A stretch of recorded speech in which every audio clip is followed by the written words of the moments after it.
মনোযোগ দিয়ে এই ভিডিওটি দেখুন। এতে কি হচ্ছে, একটি ট্রাফিক সিগন্যালে একটি ল্যাম্বরগিনি এসে দাঁড়ায়। তখনই তার উপর দিয়ে একটি হেলিকপ্টার উড়ে যায়। তখন সে চালক ভাবে, ইস, আমার কাছেও যদি একটি হেলিকপ্টার থাকতো। ঠিক ওই মুহূর্তে ল্যাম্বরগিনির পাশে একটি সাধারণ গাড়ি এসে দাঁড়ায়, আর ওই গাড়ির চালক ল্যাম্বরগিনির দিকে তাকিয়ে ভাবে, ইস, আমার কাছেও যদি একটি ল্যাম্বরগিনি থাকতো।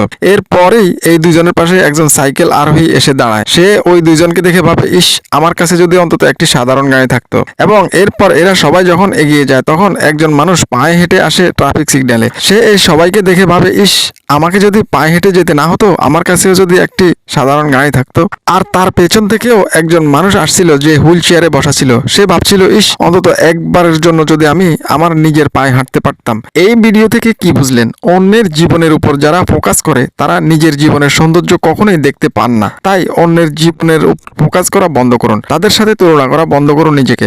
আপনার কাছে যা কিছু আছে তার জন্য কৃতজ্ঞ থাকুন এবং নিজের সবটুকু দিয়ে কঠোর পরিশ্রম করুন। ভিডিওটি ভালো লাগলে একটা লাইক করুন, একটা শেয়ার করুন, একটা সাবস্ক্রাইব করুন এবং একটা কমেন্টস করুন। ধন্যবাদ।